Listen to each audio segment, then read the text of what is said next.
Good afternoon. Good morning to colleagues who logged on from Africa, and good night to the colleagues who logged on from Latin. While our unit, Korea Liaison Unit, turns its second year, I personally feel privileged and humbled to moderate this session on empowering cooperation with ROK, ROK's ODA initiatives and collaborations. I'm Hak Seok, the head of Korea Liaison Unit. Thank you for joining this session. As you may know, the Republic of Korea is a unique development partner that has transformed itself from a recipient to a donor of official development assistance in less than half a century. The ROK joined the OECD TOC in 2010, making a significant milestone in its development journey. Since then, the ROK has been increasing its ODA volume and quality, as well as its strategic engagement with multilateral organizations and civil society. The ROK has also been sharing its development experience and lessons with other developing countries, especially in Asia, Africa, and Central Latin America.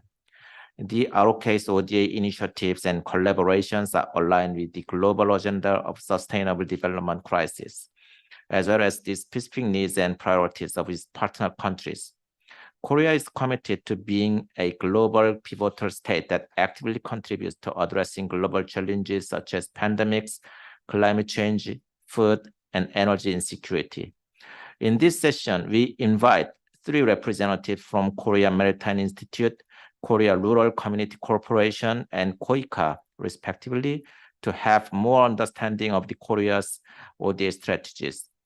During this session, for the KRC, I mean Korea Rural Community Corporation in particular, there will be an MOU signing ceremony between 2 organizations in particular, which is a testimony of the development the 2 organizations have made so far, as well as a shared vision of where the cooperation go beyond. I hope this session will be informative and inspiring for all of us. I sincerely look forward to hearing your views and questions.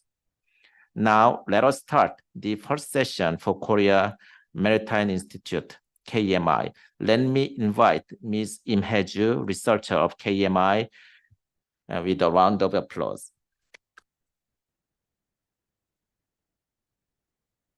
Good afternoon, everyone. I'm Hae-ju Im from Korea Maritime Institute, Center for International Development Cooperation. Since now, I will speak in Korean for better delivery. 안녕하십니까. 저는 한국해양수산개발원 대외협력사업부 국제개발협력센터에서 근무 중인 임혜주 연구원입니다. 오늘 GGGI 파트너십 데이에 초대해 주셔서 개인적으로 큰 영광으로 생각하고 있습니다. 감사합니다. 오늘 저는 한국의 ODA 사업 제안 절차와 해양수산 ODA 트렌드라는 주제로 발표를 할 예정입니다. 목차로는 현재 제가 근무 중인 한국해양수산개발원 소개, 그리고 한국의 ODA 사업 추진 방향과 체계 및 절차 제안, 그리고 한국해양수산 ODA 트렌드 순으로 진행하도록 하겠습니다.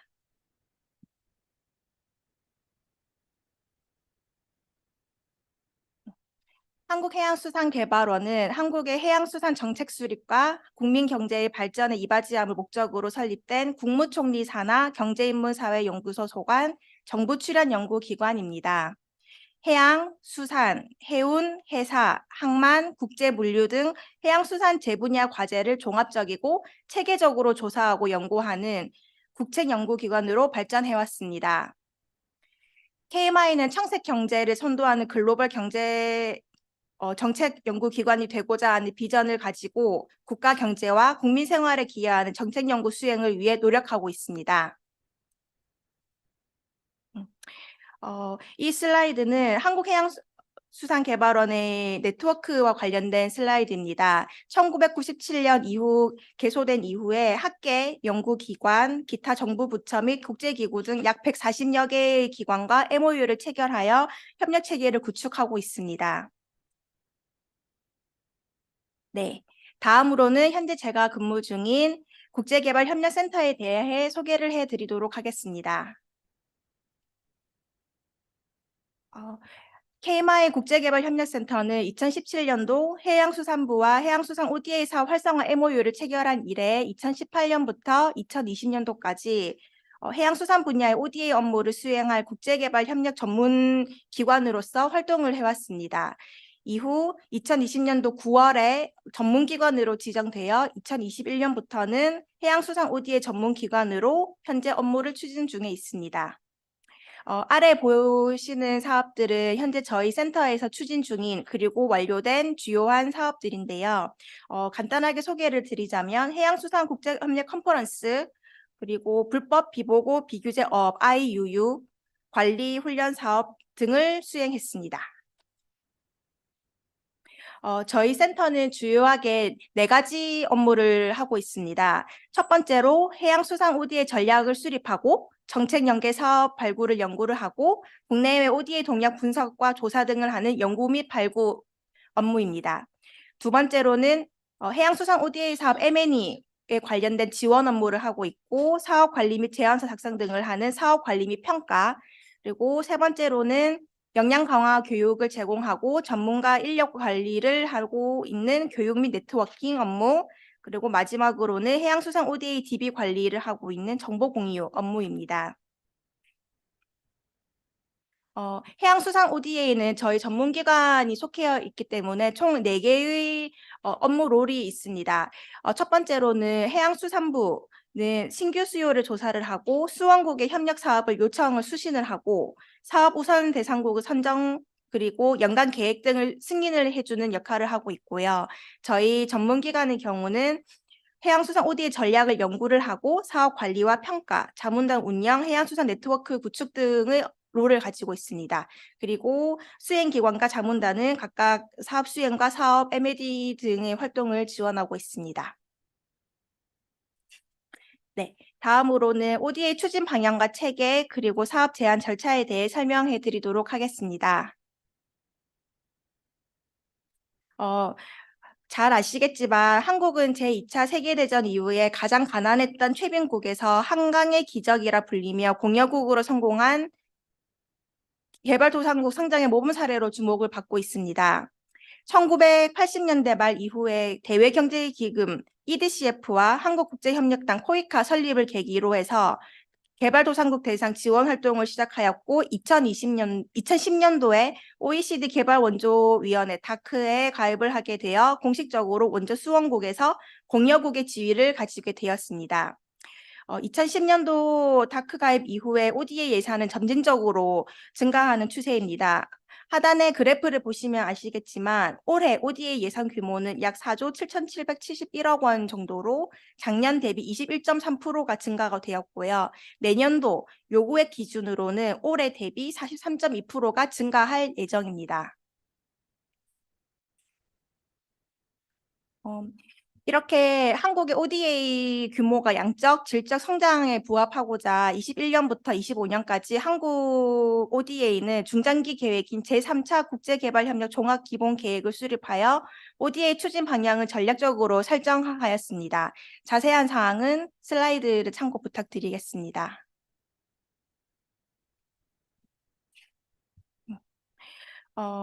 한국의 ODA 추진 체계입니다. 아마 잘 아실 거라 생각을 하는데요. 한국의 ODA 사업은 총괄기관인 국무총리가 위원장으로 있는 국무조정실 국제개발협력위원회입니다. ODA는 양자와 다자로 나뉘며 양자 ODA는 또다시 그랜트와 론으로 구분됩니다. 그랜트 주관 기관은 외교부이며 론 주관 기관은 기획재정부입니다. 여기 Executive Organization의 코이카는 대한민국 무상원조 대표기관으로서 활동을 하고 있는 반면에 밑에 하단에 보시면 관련 부처와 인스티튜션이라고 적혀 있는 거는 각 부처별로 수행 중인 ODA 사업의 경우는 각 부처에서 시행기관으로 활동을 하고 있습니다.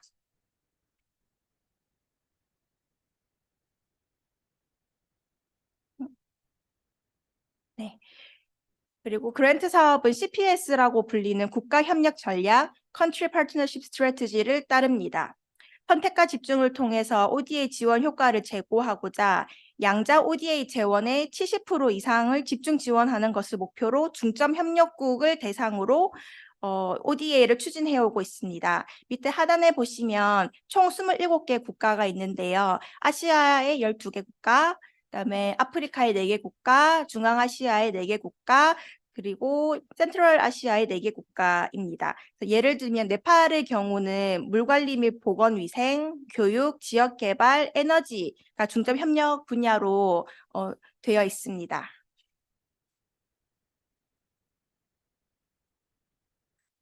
네, 다음으로는 ODA 제안 절차에 대해서 설명을 해드리도록 하겠습니다.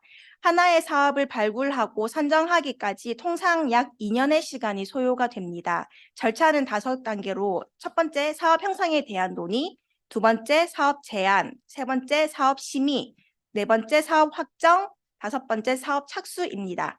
구체적으로 설명을 해드리도록 하겠습니다. 사업 형성에 대한 논의는 슬라이드에 명시된 스텝 1, 2, 3입니다. 우선적으로 수원국은 제안 사업에 대해 한국 외교당과 사전 논의를 해야 합니다. 그 이후 수원국은 PCP와 더불어 공식 요청 레터를 사업 대상국에 위치한 한국 대사관을 통해서 제출을 하게 되면 해당 제안 사업이 사업화가 될 수 있는지 가능성 여부를 검증하는 타당성 조사를 실시하게 됩니다. 보통 사업마다 다르지만 보통 이런 1, 2, 3 단계가 보통 1년 정도 소요되는 것으로 알고 있습니다. 그 다음 타당성 조사 결과가 긍정적으로 도출되었다고 하면 추가 필수 구비 서류를 마련을 하여서 한국 측 시행기관이 제안서를 외교부에 제출을 하게 되어 있습니다. 시기는 가변적이지만 통상적으로 2월 말경이 데드라인입니다. 외교부에 제출을 하게 되면 그 다음은 심의 과정이 있게 됩니다. 3월에서 6월경에 외교부에서 ODA 사업 전략이라든지 컨텐츠 측면에서 그런 관련된 심의를 진행하게 되고 외교부 심사가 통과된 이후에는 7월에서 11월경에 기획재정부를 통해서 예산 심의를 받도록 되어 있습니다.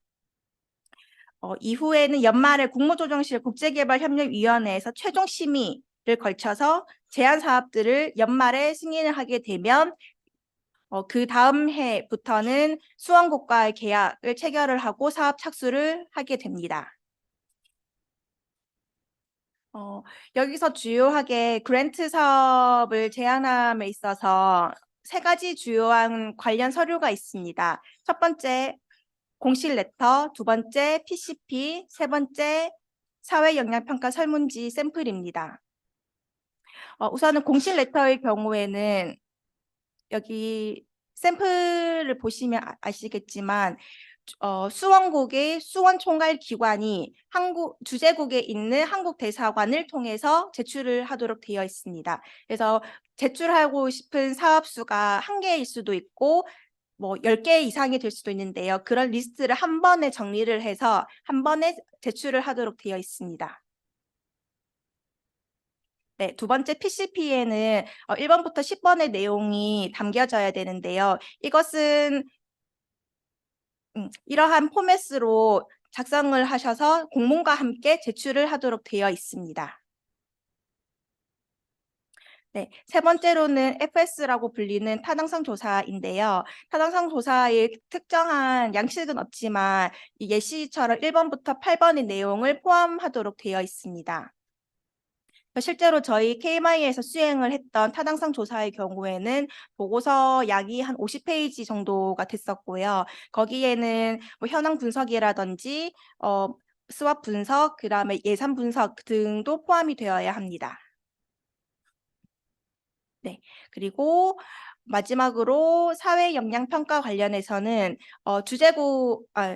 죄송합니다. 수원국의 입장에서 예를 들어서 학교를 짓는데 그 학교 짓는 게 그 주변의 환경에 영향을 끼칠 수도 있잖아요. 그럴 경우에 그게 영향을 끼칠 수 있는지 없는지를 수원국이 직접 설문조사를 하도록 되어 있습니다. 그래서 이 3가지 구비 서류를 제출을 해주시면 됩니다. 제가 설명드렸던 서류는 실제로 프로젝트 사업에 대한 내용인데요. 멀티바이 사업의 경우는 이와 유사하지만 제출 서류가 조금은 다릅니다. 예를 들면 PCP 같은 경우 당연히 제출을 할 수 있겠지만 수원국의 공식 요청 레터의 경우에는 받기가 어렵기 때문에 실제 해양수산부 같은 경우에는 해양수산부와 IMO 혹은 해양수산부와 FAO 간의 MOU 체결을 근거로 제출을 하고 있습니다. 네, 다음 슬라이드입니다. 해양수산 ODA 현황에 대해 설명을 해드리도록 하겠습니다. SDG 목표를 달성하는 것이 ODA 사업의 가장 큰 목표이고 그중 해양수산과 가장 밀접한 것이 SDG 14번입니다. 해양수산 분야는 단순히 바다라는 공간만을 기반으로 하지는 않고 내수면 활용 수자원 관리라든지 연안 지역 개발, 항만이나 운송, 해운과 같은 물류, 무역 등의 다분야가 밀접하게 연계가 되어 있습니다. 네, 해양수산 ODA는 최근 5년간 약 137개의 프로젝트를 수행하였고요. ODA 규모가 점진적으로 증대가 되어 온 것을 보실 수 있습니다. 다만 21년, 22년의 경우에는 코로나 때문에 ODA 사업 지원이 감액이 되었었습니다. 식량 안보, 생물 다양성 보전 등 전 지구적 문제를 해결하고자 해양수산 ODA의 중요성이 부각이 되어서 2020년 대비 2024년, 내년이죠. ODA 규모는 약 2.8배 정도 증가가 되었습니다.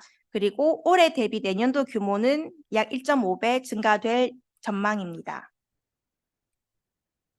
네, 해당 슬라이드는 현재 2023년에 해양수산부에서 추진 중인 사업입니다. 총 30개 사업 287억 정도의 규모로 추진 중에 있습니다. 프로젝트 섹터를 보시면 아시겠지만 아쿠아컬처, 피셔링 빌리지 등 다양한 분야에서 사업을 수행을 하고 있고 임플리멘팅 오르가니제이션 같은 경우에도 국제기구라든지 한국해양과학기술원과 같은 전문기관 등이 참여를 하여 현재 수행 중에 있습니다.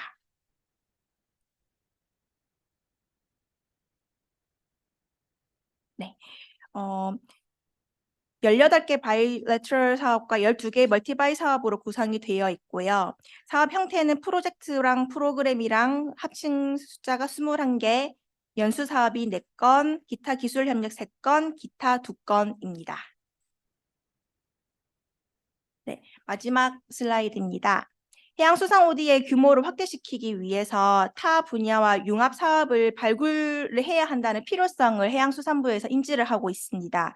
그리고 이러한 규모의 증대를 어떻게 하면 효과적으로 사업 관리를 할 수 있을까라는 고민을 한 끝에 해양수산 OD의 정체성 확립을 위해서 권역별 수요 기반 해양수산 OD의 특화 모델 사업을 개발하고 있습니다.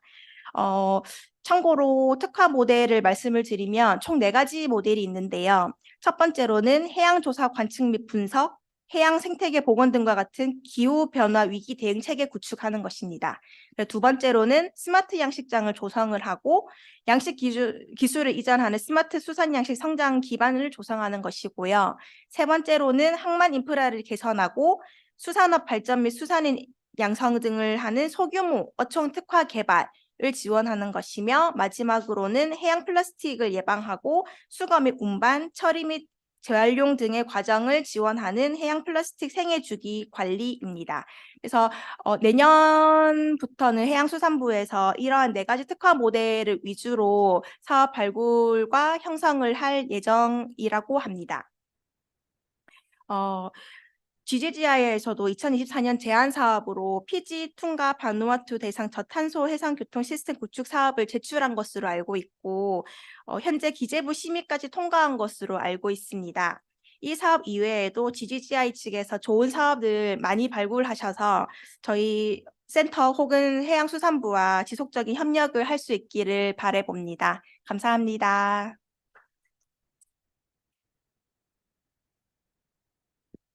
Thank you, Heju. Indeed, as has mentioned just before, next year we are expecting to initiate the very first multi-buy ODA project with Ministry of Oceans and Fisheries, with a target country of Tonga, Vanuatu, and Fiji. So as a head of Korea liaison unit, I sincerely hope to see more multiple proposals to be prepared and submitted to the Ministry of Oceans and Fisheries through Korea Maritime Institute. So having this said, indeed, I would like to open the questions. I would like to invite our colleagues to give any kind of questions to Heju, and so yeah, please.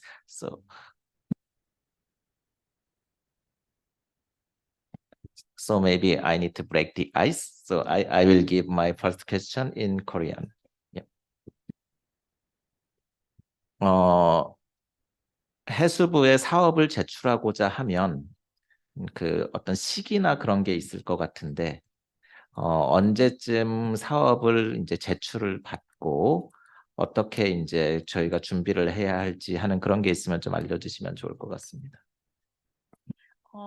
제가 KMI 입사를 해서 이제 ODA 관련된 업무를 한 지가 1년 정도 돼서 사실 정확한 히스토리는 저도 정확히는 모르지만 현재까지 제가 파악한 거에 대해서 말씀드리도록 하겠습니다. 해양수산부 ODA 같은 경우에는 수시섭수를 하고 있습니다. 근데 그 수시섭수라는 게 제가 아까 설명을 드렸듯이 제출 기한이 2월 말이기 때문에 1월 정도에 협의를 해서 사업을 내겠다라고 하는 것은 맞지 않는 것 같고요. 보통 사업 시작을 할 수 있는 연초 혹은 연중에 그 해양수산부 국제협력총괄과가 ODA 사업을 총괄하고 있거든요. 그래서 그곳을 통해서 협의를 하는 것으로 알고 있습니다. 그러면 일종의 좀 추가 질문인데요. 어떤 특정한 주제가 있거나 어떤 특별히 선호하는 그런 나라가 있다든지 하는 그런 것들이 있으신지, 그런 게 있다면 저희가 조금 사전에 좀 공유를 받을 수가 있는 것인지 하는 것도 좀 개인적인 궁금함이 있습니다. 그 한국 정부의 CPS와 별개로 해양수산부에서 생각하는 중요한 국가가 있는데요. 남태평양 국가입니다. 그리고 아프리카 지역입니다. 그래서 남태평양 같은 경우에는 현재 그 PIF 측하고 많은 소통을 통해서 다양한 사업들을 발굴을 추진하고 있지만 실제로 사업화된 거는 몇 건이 되지 않는 걸로 알고 있습니다. 그래서 25년도 사업을 발굴하기 위해서 저희가 국제 해양수산 컨퍼런스를 진행을 했었고 거기서 나온 많은 사업 아이템들을 현재 사업화하려고 노력하고 있습니다.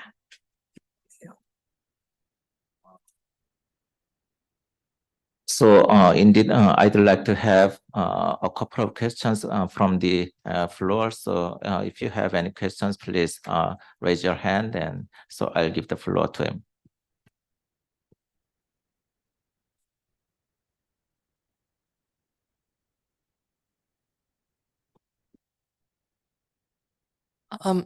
Hello, should I speak in English or Korean?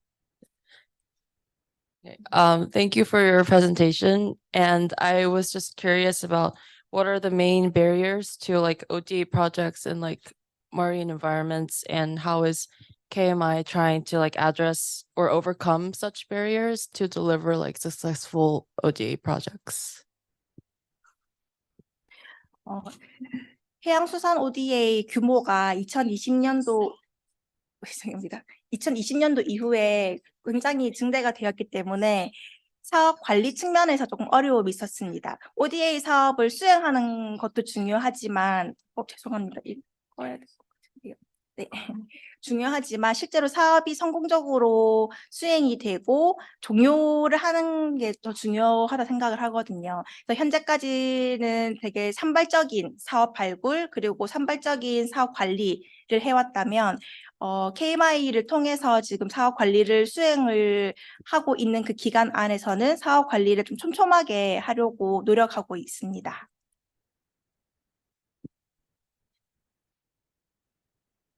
저 추가적으로 말씀을 드려도 될까요? 네. 사실 저는 이전에 코이카에서 근무를 했었었는데요. 코이카는 굉장히 시스템이 잘 되어 있고 매뉴얼도 잘 형성이 되어 있어서 그런 DB 구축이라든지 어떻게 대응을 할지에 대한 문제들을 잘 마련을 해뒀습니다. 근데 아직까지 해수부 ODA의 경우에는 신생 조직이다 보니까 코이카와 비교를 했을 때는 당연히 많이 뒤처지는 것이 사실이거든요. 그래서 저희도 그런 노력들을 대응을 하고자 지금 사업 관리를 월별 관리 추진 계획서라는 거를 받고 있고 거기에서 나온 여러 피드백들을 모아가지고 해수부나 저희 그리고 수행기관들이 3자 간 소통할 수 있는 자리를 만들고자 합니다. 그래서 내년부터 추진할 계획입니다. 네, 답변 감사합니다. Yep. Any other questions from the floor?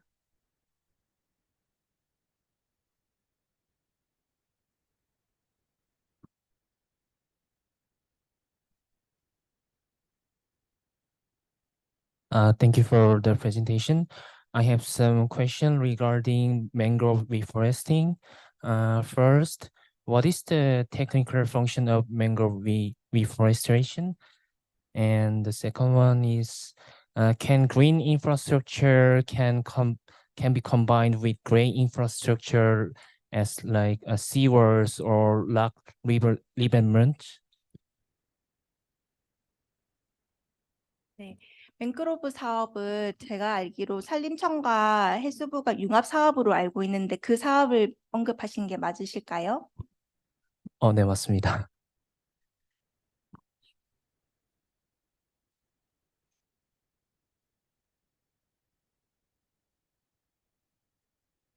죄송한데 제가 질문을 깜빡했습니다. 한글로 질문 드리겠습니다. 네.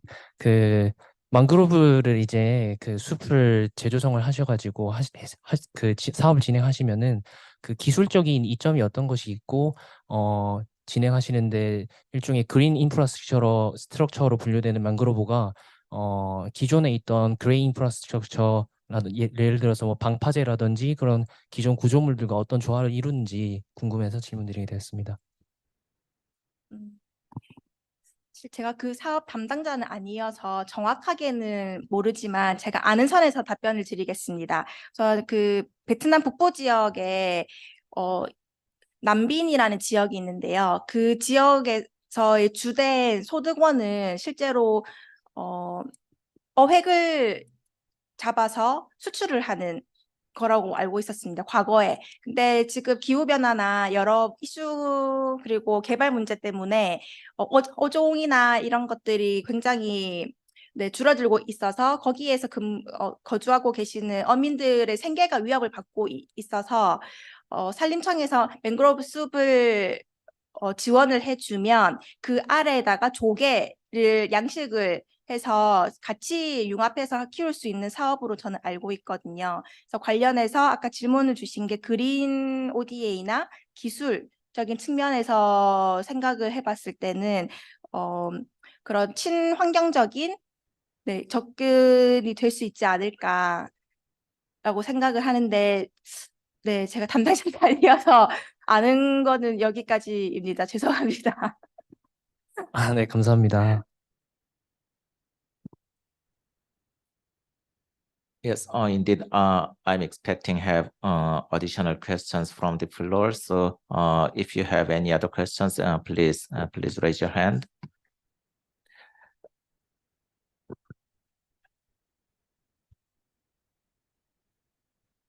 Can I question in Korean?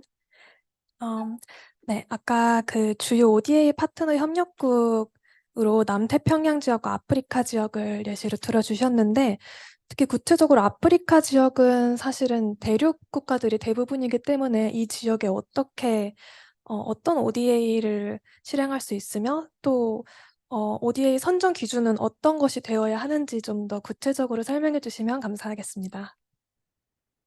아프리카의 경우에는 내륙에서 스마트 양식을 할 수 있는 환경을 조성하는 모델을 구축을 하려고 했습니다. 이 모델은 아까 언급해드렸던 스마트 양식, 그 해수부의 특화 모델 안에도 포함이 되어 있고 실제로 뭐 알제리에서 새우 양식이라든지 아니면 탄자니아에서도 동일하게 이제 추진을 하려고 하고 있는 것으로 알고 있습니다. 그리고 가나 같은 경우에는 현재 KMI에서 사업을 하고 있는데요.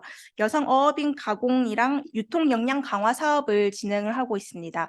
그래서 어획을 수확을 하게 되면 그거를 가공을 해서 다시 재판매를 할 수 있는 그런 시스템을 구축하고 있는 사업을 추진하고 있고 지금 1단계이지만 이 사업 모델이 성공적이라고 판단이 돼서 지금 다른 국가에도 확산을 하려고 추진 중에 있습니다. 네, 답변 감사합니다.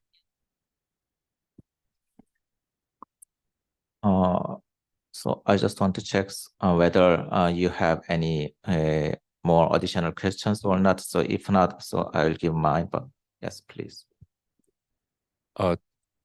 한국말로 해도 되나요?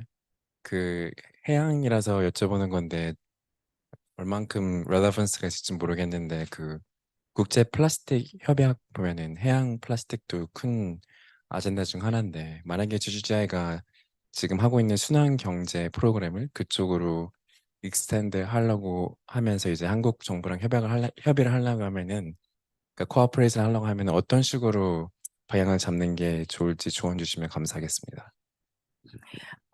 현재 저희가 수행 중인 해양 쓰레기 관련된 사업은 필리핀이라든지 동남아시아 국가에 수행을 하고 있거든요. 팸시라고 하는 국제기구를 통해서 하고 있는데요.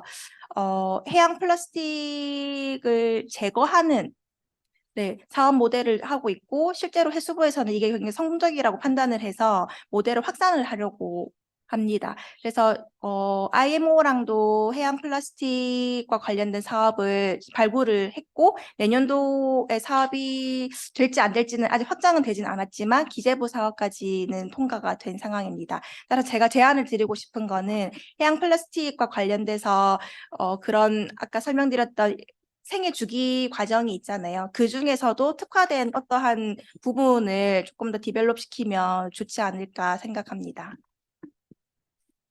그 한 나라 이렇게 중점적으로 이제 제안을 하는 게 나을까요? 아니면 이제 뭐 아시아 뭐 지역 이렇게 제안을 드리는 게 더 나을까요?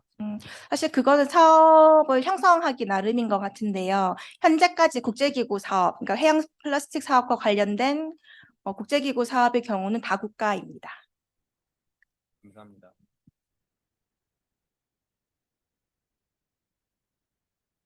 So indeed, we received more questions than my expectations. So I just want to finally, I just want to check whether there is any more additional questions from the floor or online. Yes.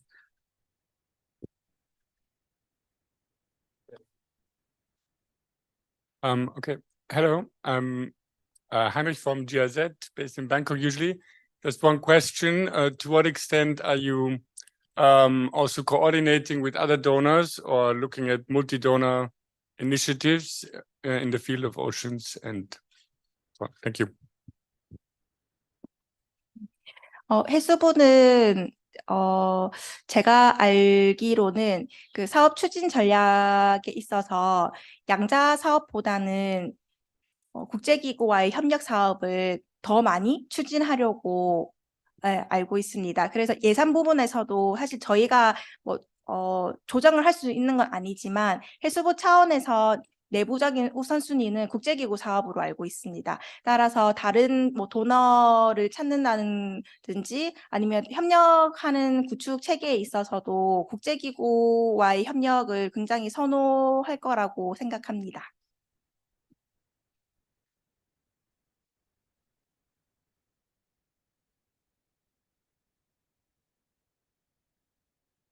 네, 우선 너무나도 유용한 발표를 해주셔서 감사드리다는 말씀 드리고 싶고요. 일단 이 발표자료 자체가 ODA 그 사업 개발 그리고 사업 제출하는 그 방향성에 대해서 설명을 해주셨던 것 같은데 그냥 이제 전 국제기구 소속의 입장으로서 저희가 국제기구와 또 협력을 또 익스펜드를 하려고 하신다고 이제 의견을 주셨고 해서 저희가 만약 사업을 디벨롭하게 되면 중점 협력국을 이번에 이제 저희가 이걸 경험하면서 중점 협력국 대상 사업을 디벨롭하는 게 좀 제한적인 걸로 많이 느껴졌어요. 근데 그렇다면은 그 외의 국가들로 해야 되는데 그 협력이 그렇게 쉬운 부분이, 이렇게 어려운 부분이 있다라고도 느껴졌거든요. 근데 국제기구가 만약 중점 협력국이 아닌 다른 국가를 대상으로 사업을 디벨롭하고 한다면은 어떤 부분을 좀 중점적으로 생각하면서 디벨롭하면 좋을지 그 방향성을 좀 뭐 조언해 주시면은 감사드리겠습니다. 네, 한국 CPS에 없는 국가라 할지라도 실제로 사업이 선정은 될 수는 있습니다. 다만 우선순위에서 밀린다는 것인데요. 해수부에서 내부적으로 소위 말하듯 이제 우선순위를 둘 때 있어서 CPS보다는 해수부 내부의 우선순위를 더 중점을 두는 걸로 알고 있습니다. 그래서 아까 설명드렸던 아프리카 지역이라든지 아니면 남태평양 지역인데요. 실제로 남태평양 지역 같은 경우는 피지에서 지금 사업을 많이 발굴을 했고, 그래서 이 피지 이외의 다른 국가, 예를 들면 뭐 쿡 제도라든지 아니면은 솔로몬이라든지 아니면 PNG라든지 이런 국가에 대해서 좀 많은 관심을 가진 걸로 알고 있습니다. 그래서 향후에 사업을 발굴을 하실 때 있어서 해수부가 중점적으로 두는 그런 대륙, 권역을 우선순위에 두시면 좋지 않을까 생각됩니다. 네. 저도 한 가지 추가 질문을 드리고 싶은데요. 기존에 이제 여러 국제기구와 일을 많이 해보셨을 것으로 생각이 되고, 실제로 뭐 IMO나 특히 이런 데랑 많이 해보셨을 것 같아요. 근데 비단 IMO를 뭐라 하는 건 아니고, 국제기구랑 일하시는 게 우리 정부 입장에선 별로 뭐 편하진 않았을 것 같아요. 어떤 게 가장 힘들었고, 어떤 애로가 있었고, 어떻게 극복을 하셨는지, 그리고 내년도에 저희 GGGI 사업을 하게 되면, 이런 실수는 안 했으면 좋겠다. 라든지 이런 시행착오 아니면 이런 데가 바틀넥이 있었는데 그런 건 좀 잘 해결했으면 좋겠다는 걸 미리 좀 말씀해 주실 게 있으시면 좋겠습니다. 아무래도 한국은 빨리빨리 문화이다 보니까 긴급하게 자료를 요청하는 경우가 많고 빠른 대응이 요구가 됩니다. 근데 반면 국제기구는 한국 정부의 업무 속도에 비해서는 사실은 적응 속도가 조금은 느린 것이 사실이었고요. 그리고 어떤 포컬 포인트를 지정을 해서 컨택을 함에 있어서도 조금 소통이 안 되는 부분이 많았던 걸로 저는 알고 있습니다. 다행히 FAO라든지 IMO의 경우에는 해양수산부의 직원분들이 파견이 나가 계시기 때문에 그분들을 통해서 자료를 요청을 하는 경우가 있었고, 그래서 좀 더 빠른 대응이 가능했었는데요. GGGI 경우도 사실은 파견 직원분이 계시는지는 모르겠지만 이렇게 서울 사무소가 있기 때문에 저희가 실무를 하면서 애로사항으로 느꼈던 점은 없을 거라고 저는 생각이 듭니다. 그래서 너무 걱정 안 하셔도 될 것 같고, 두 번째로는 예산 집행률 관련인데요. 아무래도 예상 집행률이 굉장히 중요한 이슈이거든요. 왜냐하면 정부의 세금으로 운영하는 사업이다 보니까 그런 집행률에 따라서 사업이 내년도 예산으로 반영이 될 수 있을지 없을지도 결정이 되는 중요한 키포인트고, 실제로 지금 10월 달인데 8월부터 지금 예산 집행률 관련해서 좀 쪼고 있는 상황이거든요. 그래서 사업을 수행함에 있어서 예상 집행률 관리를 잘 하시는 게 좋을 것 같다라고 제안을 드리고 싶습니다.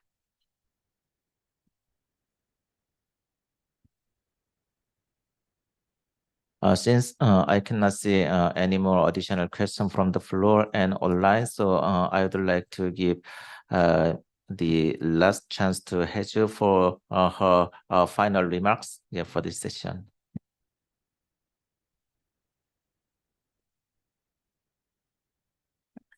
개인적으로 GGGI를 통해서 이렇게 죄송합니다. 통해서 저희 해수부 사업 내년도에 수행하실 수 있기를 바라고요. 비공식적인 내용이지만 아마 최종 심의까지 들어갔고, 아마 별 문제가 없다면 사업이 되실 거라고 저는 알고 있거든요. 그래서 아무쪼록 저희 해양수산 ODA 관련해서 이번 사업뿐만 아니라 다른 사업들에도 잘 발굴해 주셔서 같이 협력할 수 있는 체계를 구축했으면 좋겠습니다. 감사합니다. Thank you. Thank you, Eju, for your time. Indeed, it contributed more to our understanding of our maritime ODA and Korea's maritime ODA in GGI. Thank you so much. And please give her a round of applause. So having said this, I would like to wrap up this first session, and our second session will start at 2 p.m. Yep, thank you.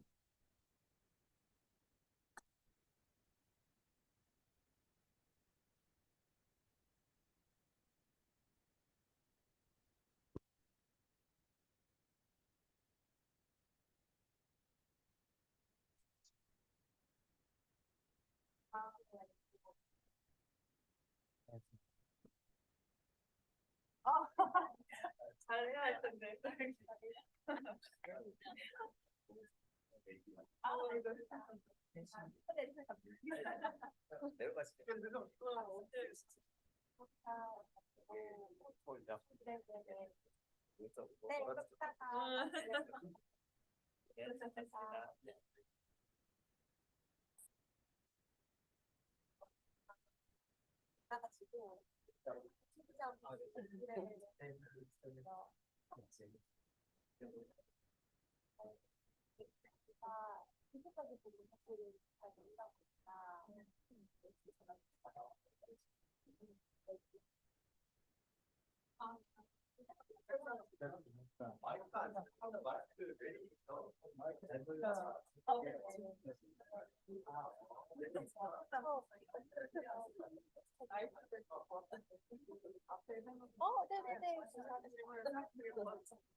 네, 혜련님이 같이 아까 수고했어. 다음번에도 저희 알겠습니다.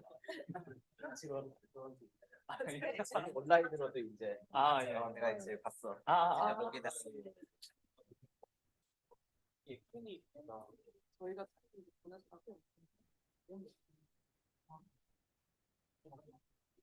여기 많아요. 여기로 올린 게 아니에요? 잘안 보이시고 이게 호스텔 제가- 패널리스트만 볼 수 네. 있구나. 다른 분들도 못 봐요. 그래서 진짜 하고 있구나. 저는 올라오기 전에 남은 거 없어요. 여기도 올리려 했는데 안 돼. 이럴 줄 몰랐어 나. 마이크 걸 다시 이렇게 지원하는 게 좋죠.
Thank you very much, everyone, for joining.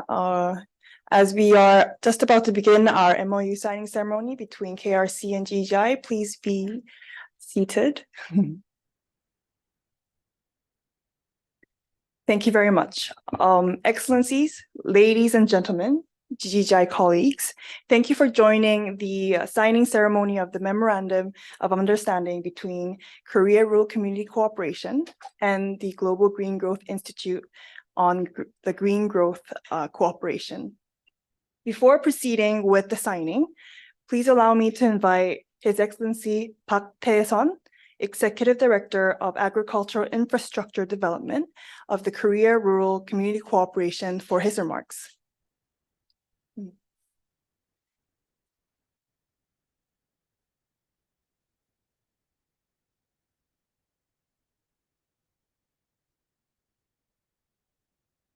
I'm happy here today. Maybe we can translate about this. So I speak Korean. 헬레나 맥레오드 사무차장님을 비롯한 GGGI 직원 여러분, 저는 한국농어축공사 기반조성이사 박태선입니다. 오늘 저희 공사와 GGGI와 협력을 증진을 시키기 위해서 양해각서를 체결하게 되어 무척 기쁩니다. MOU를 통하여 양 기관 간 파트너십이 강화되고 특히 GGGI의 글로벌 네트워크와 공사의 풍부한 기술력으로 협력이 지속되기를 바랍니다. 오늘 참석해 주신 분들께 다시 한번 감사 말씀드립니다.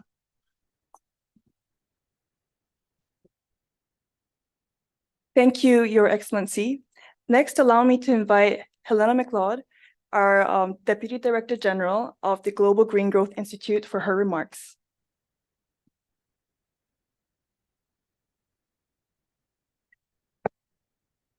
Thank you. I welcome you here today, Executive Director. It's a real privilege to sign this MOU with you today. I have not yet learned as much as I want to about the corporation, but what I have seen and read so far excites me greatly. The corporation has invested in many of our member countries in Africa, in Latin America, and in Asia, with a big focus on investment mobilization in the areas of water and irrigation. These are really critical areas as we respond to the climate change and food security challenges in our member countries. And I know that our member countries benefit so much from the technology that you bring and your organization brings. It's also going to be a very deep cooperation because we will also be welcoming, we hope, some secondees from KRC. And I think that will be a very powerful dimension to the collaboration. We will also and are already collaborating with a number of MAFRA projects, and KRC will play a very strong collaboration role overseeing those projects with GGGI. So this is a very special day for me. Thank you. A privilege to meet you. And I look forward to signing this now. Thank you. Thank you. Thank you, Deputy Director General. We will now proceed with the signing ceremony. Please see the agreement on the table for your signature.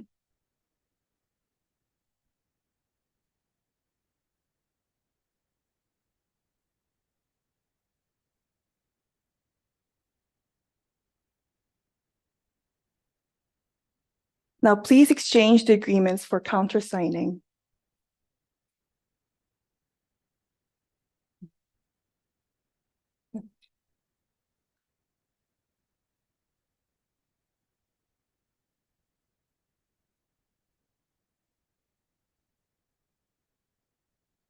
Thank you very much.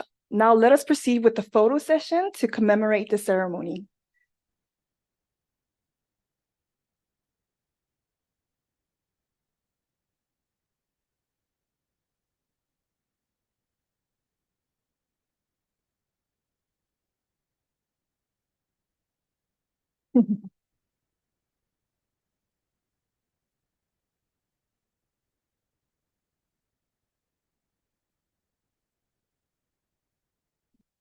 Thank you.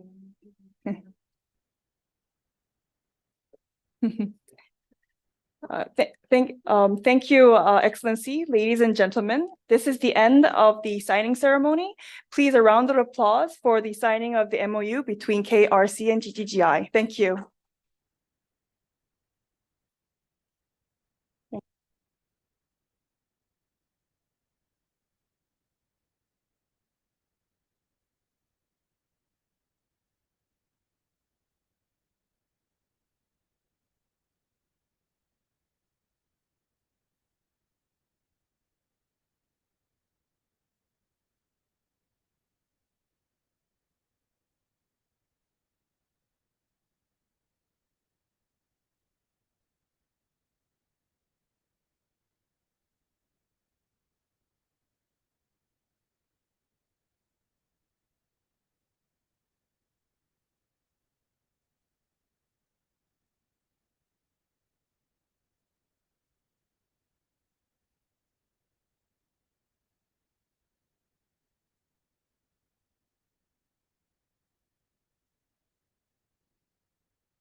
As you've seen in the MOU signing ceremony just a couple of minutes ago, so indeed for the last few years, we have made a lot of achievements in the rural sector with Korean Ministry of Agriculture and Korea Rural Community Corporation. And so now we arranged a session for ROK's ODA strategy for in the sector of agriculture. So here we invited Director Son Hyuk-jun from Korea Rural Community Corporation. So please welcome him to the floor with a big round of applause.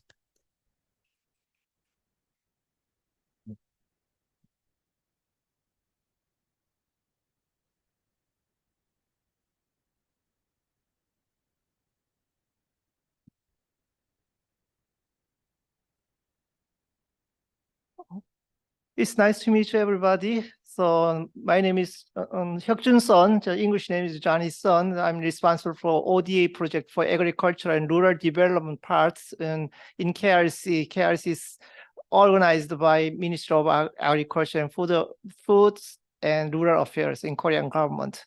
So I'll introduce shortly our projects in KRC.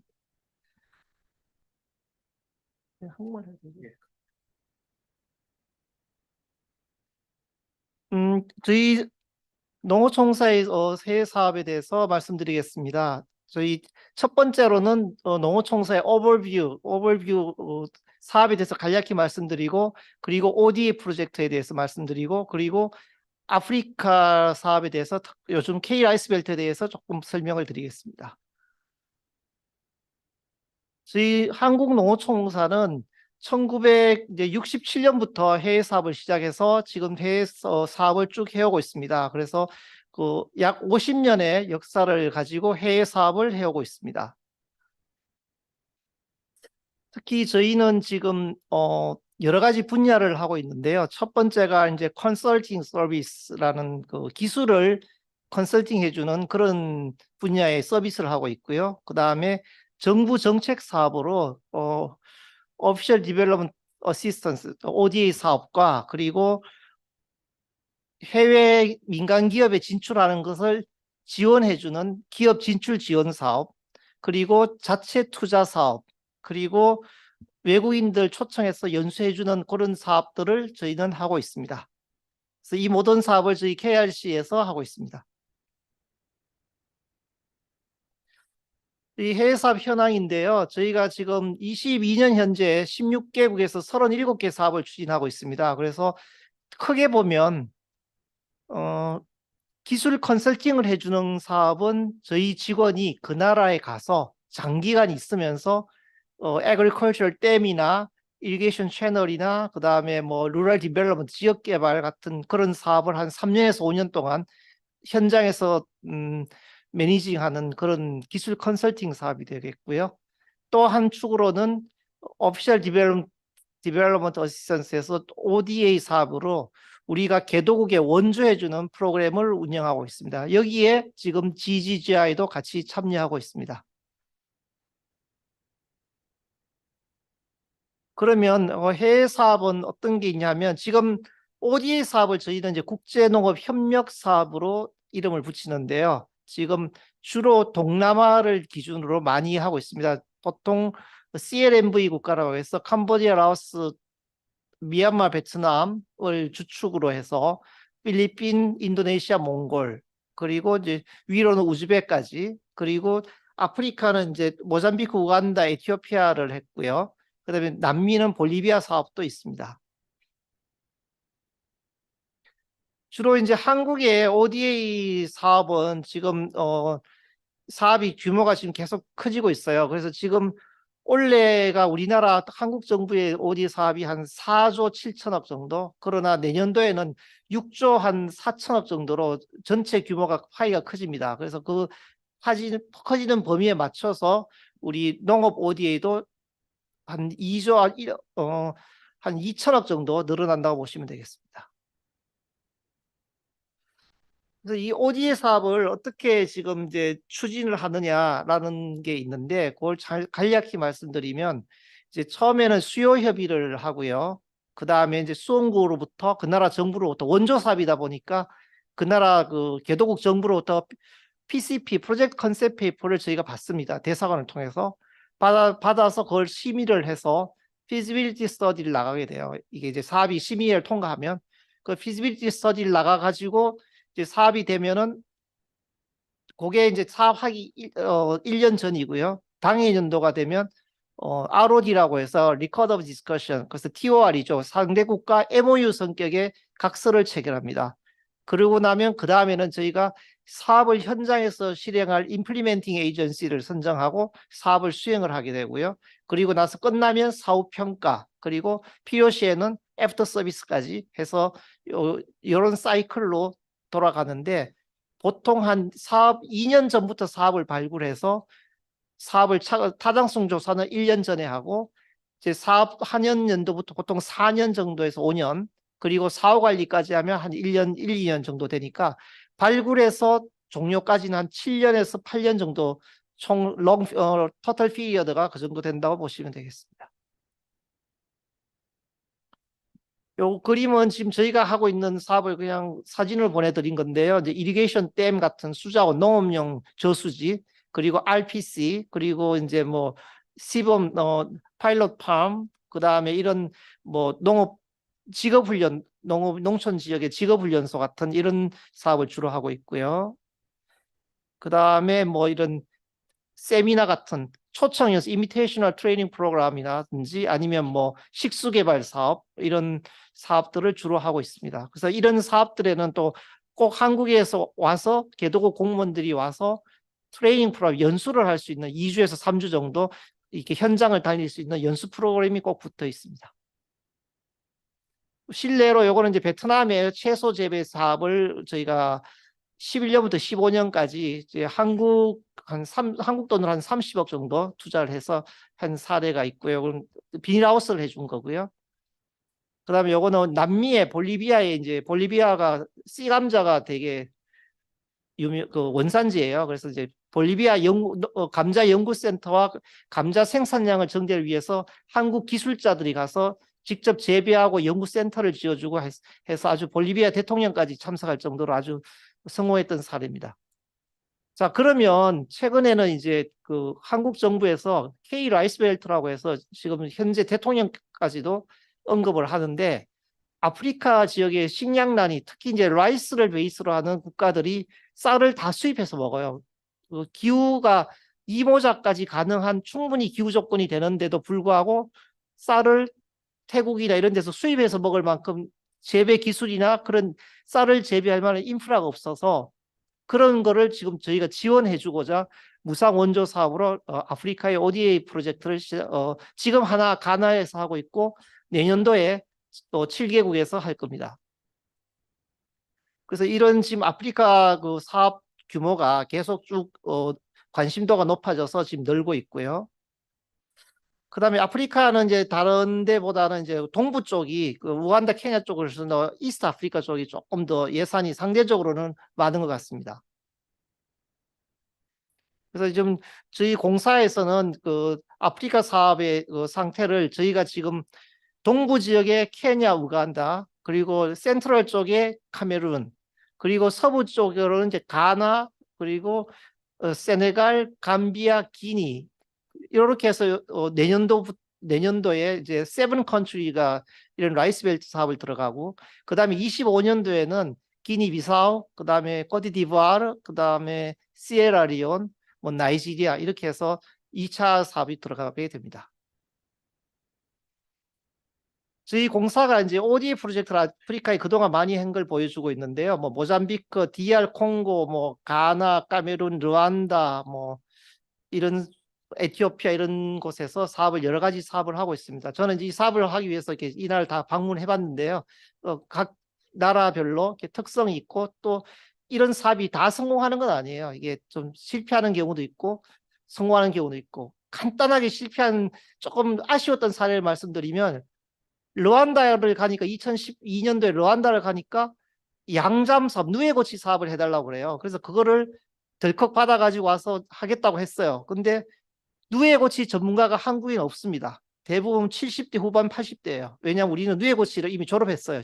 그 아주 하이 퀄리티 그 실크는 전문가는 있는데 누에고치를 키우는 양잠 산업이 거의 없단 말이에요. 그래서 전문가가 한 70대 후반 전문가가 가서 겨우 했는데, 그런 걸 봐서 이제 레슨 런드 해서 좀 알 수 있는 게, 그 나라에 필요한 사업이라도 우리나라와 어느 정도 갭이 조금만 있는 사업을 발굴해야 되겠다는 그런 교훈도 얻기도 했었습니다.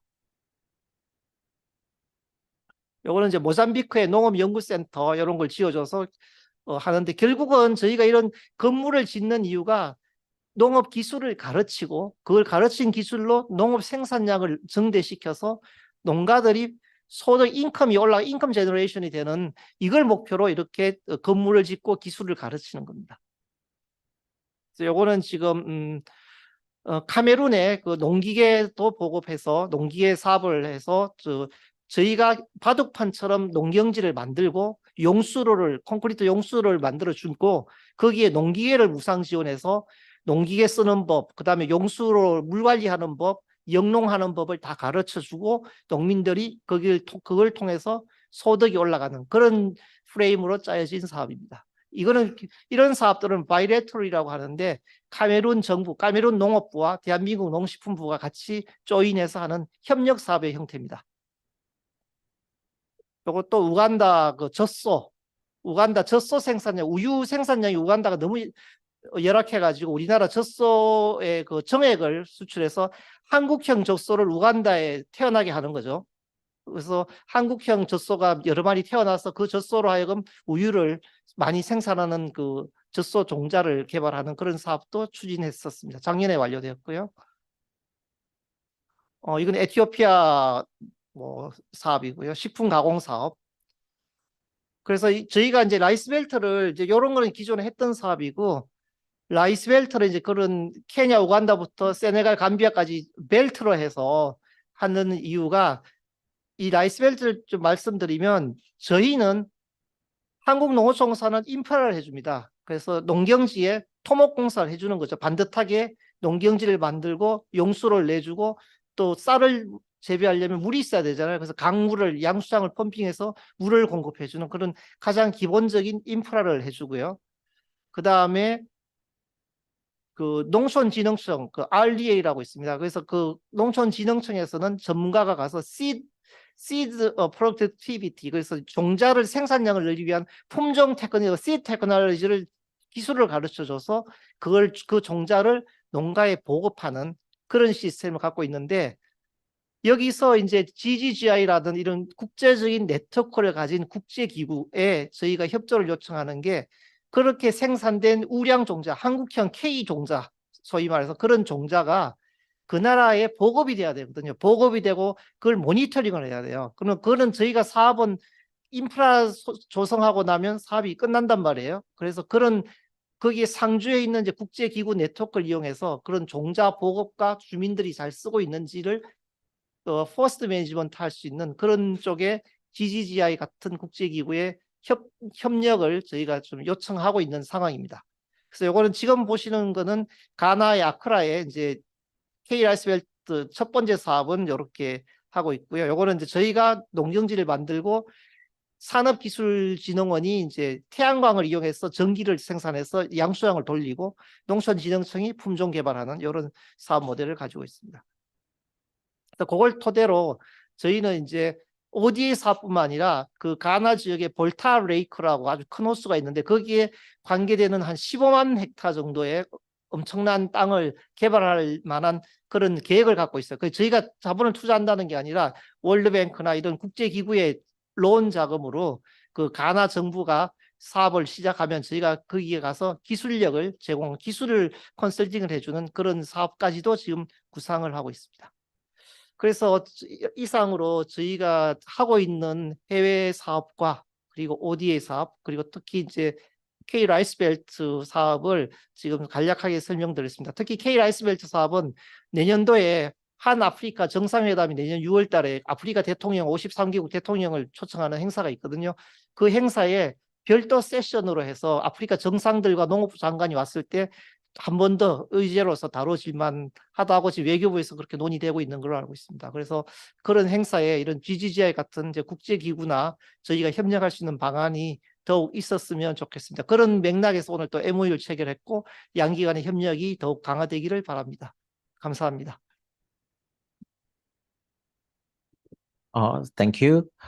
So now I would like to open the short session for questions and answers for the KRC's presentation and also on the MAFRA's ODA policy. So if you have any questions, please raise your hand.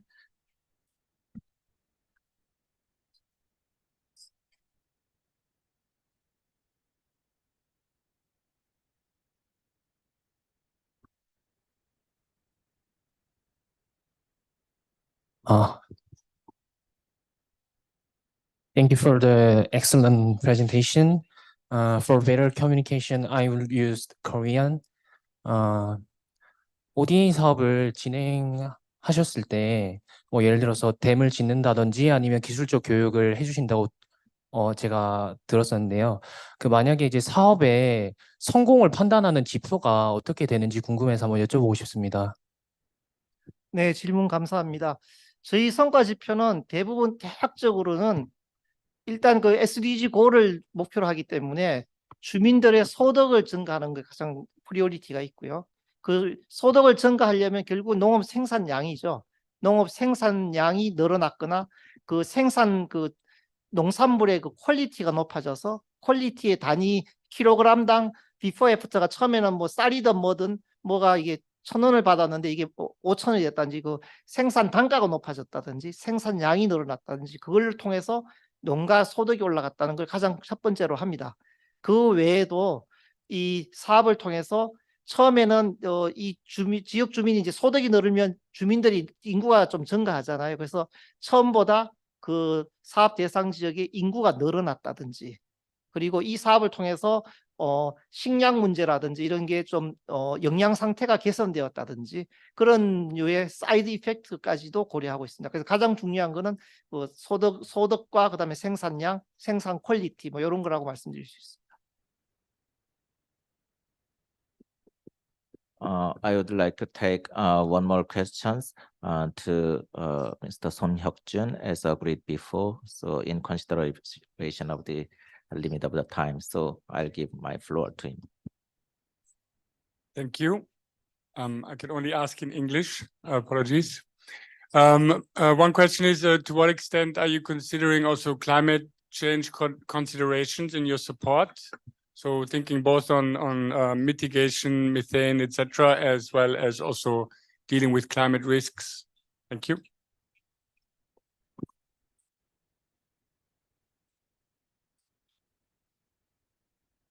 네, 그 클라이밋 체인지, 그 기후 변화 관련해서는 저희가 지금 특별한 그 가장 농업의 기후 변화 가장 민감하잖아요. 그래서 이런 K 라이스벨트 같은 경우에는 이제 기후에 그 나라 기후에 적합한 그 종자라든지 그런 쪽에 이제 포커스를 맞추고 있지만 이제 통상 생각하는 기후 변화를 직접적으로 하진 않고 그 농업과 기후 변화에 상관관계가 있는 뭐 생산 품종이라든지 그런 데의 기후 변화라는 그 인덱스 또는 그런 요소가 팩터가 들어간다고 할 수 있습니다. Thank you. So I would like to give Son Hyuk-jun for his final comments on the session. 대화. 네, 오늘 그 GGI를 방문하게 돼서 참 영광이고 기쁘고요. 그리고 이런 앞으로 또 좀 더 많은 또 GGI도 저희 그 멀티바이레트럴 사업을 저희와 함께 하고 있습니다. 뭐 세네갈이라든지 엘살바도르 그리고 내년도에는 토고에도 지금 같이 그래서 저희도 다음 달에 뭐 토고도 가볼 예정인데 그래서 이런 협력 사업이 GGI 사업이 계속 늘어나서 또 저희도 GGI를 통해서 많이 배우고 저희 또 경험을 쉐어할 수 있는 그런 계기가 되기를 희망합니다. 감사합니다.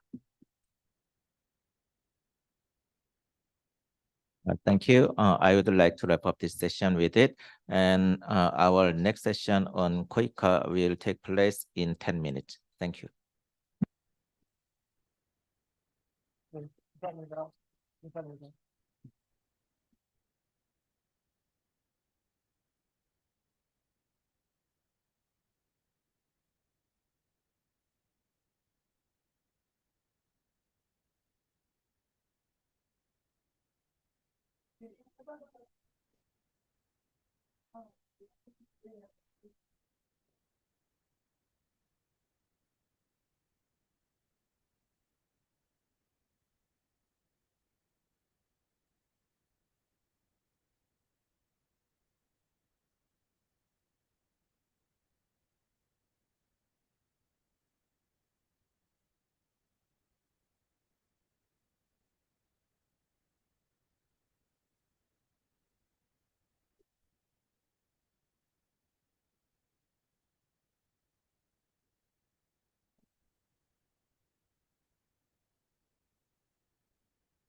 저는 여기서 빠지겠습니다.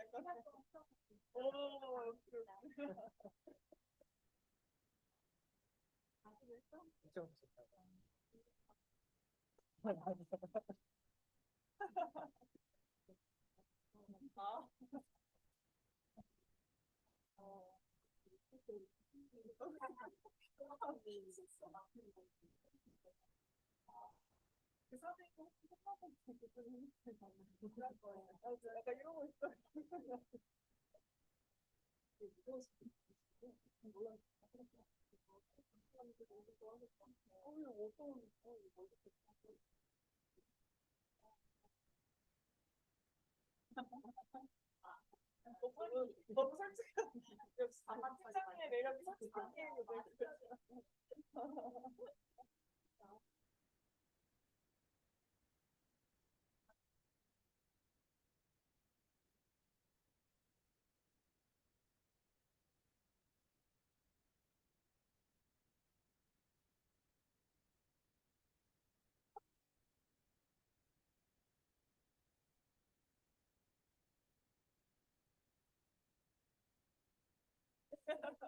아직 뭐 느끼는 마음에 드는 하나로서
빨리 회식이 와야 일정을 확정을 저희도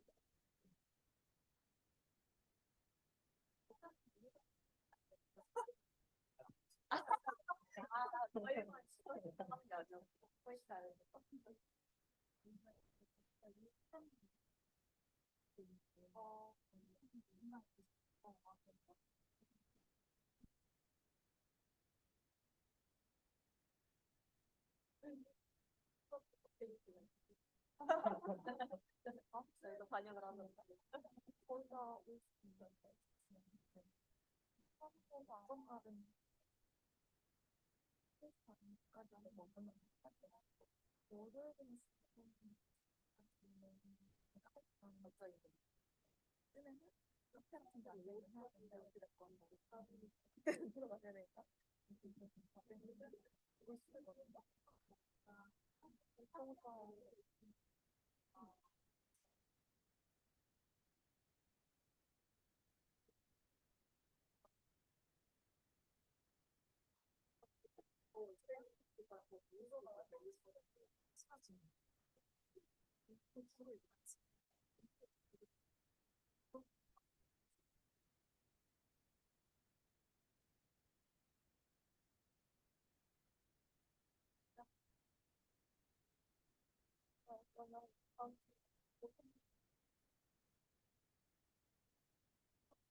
네. 그래요?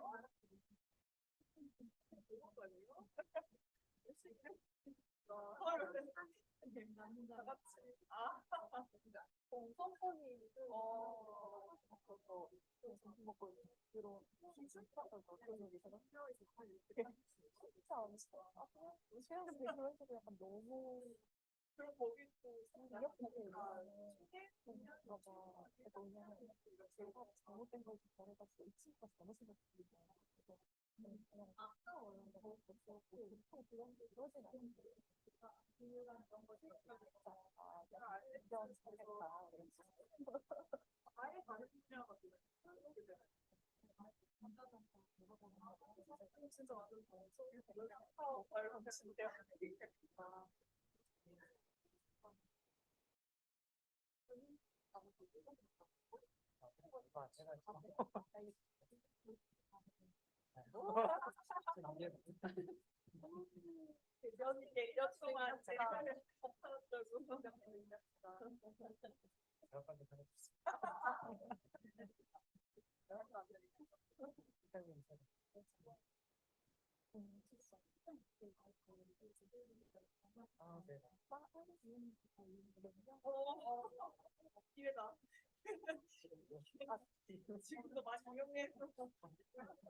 Hello, everyone again.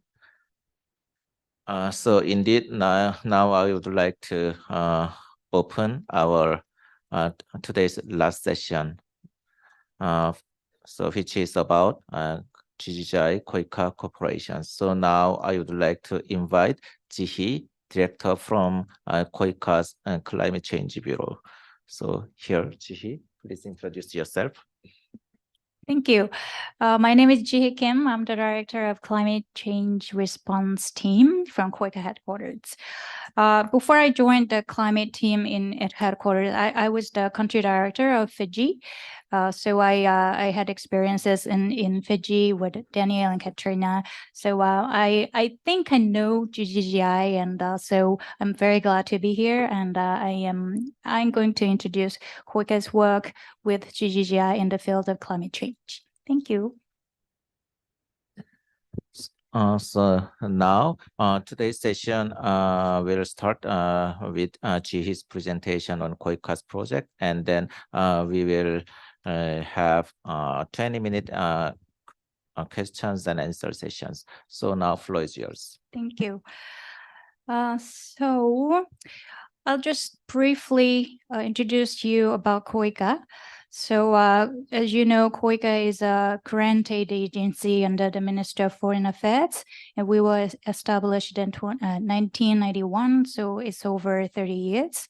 So nowadays, for this year, our annual budget is $1 billion, and next year it will be increased more than 50%. So it will be $1.5 billion.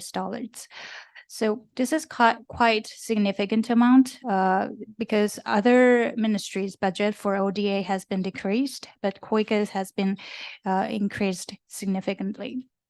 And I have to mention that international organizations' core funding is not the mandate of KOICA. It is under the mandate of Minister of Foreign Affairs, including that of GGGI. So with that budget, we have more than 400 projects undergoing now. And apart from that, we have 400 plus technical assistance program under implementation right now. So every year, around 100 new projects is developed. So 100 new successful projects. So there will be hundreds of pilot or possible projects in the pipeline. We have 47 country offices, mainly in Asia and Africa, but we have other offices as well. I'm showing you this because when you consider developing new projects with KOICA, to know that where KOICA is present is very important. So I will explain this in the later slides. So KOICA's project development process is quite similar to that of other ministries, but we have our specific flows shown here. So you know that Korea government has a country partnership strategy, and KOICA has country program that has been discussed with the recipient country. So in this country program, we have prioritized some areas, sometimes 3 or 4 for a country. So we have decided to focus our investment, meaning 80% of our investment in the country program priority area. So if you want to develop a project in the KOICA partnership country, you have to look into KOICA country program. So the first step for KOICA project development is to submit the project concept paper in discussion with the recipient country and also the KOICA head country office. So this project concept paper has to be submitted to KOICA country office 2 years prior to the starting date. So in headquarters, we will open the PCP committee, and if that's successful, we'll conduct a preliminary survey for 1 or 2 weeks. And after that, we'll develop a project document. And with the document, there will be a committee in the KOICA headquarters. And after that, there's Korean government's budget assessment and Korean parliament assessment. And that if that's successful, we'll go into the technical assistant group to finalize the project document. And after that, KOICA and the country will sign on the record of discussions. And after that, KOICA will sign on a grant arrangement with international organizations. And after that, it's a M&E process, annual report and interim report, etc. So in this slide, I wanted to mention about the KOICA's cooperation project with international organizations. So in here, we're presenting some of the cooperation that we have with the international organizations. You may notice that GGGI Nepal project in our project map. So in order for KOICA to cooperate with international organizations, there are 3 types of project themes. So the first one is the Global International Organization Project, which is sadly no longer available since this year. Because the Korean government has decided that we have to maintain certain percentage of international Deforestation Partnership Program. The government decided that it has reached the limit. So they decided to limit the global IO project. So what it was originally by the call for proposal through KOICA headquarters to international organization headquarters. So, for example, there has been a call for proposal for themes each year. For example, last year it was climate change. But we are not doing it anymore. So I'll just go directly to the second one, country-specific international organization project, which is multilateral bilateral project. So for this project to be started, the communication with KOICA country office is necessary, and the KOICA CP and the recipient country's priority has to be taken into consideration. And it's also the current government strategy with the IO. So we don't want, we'd like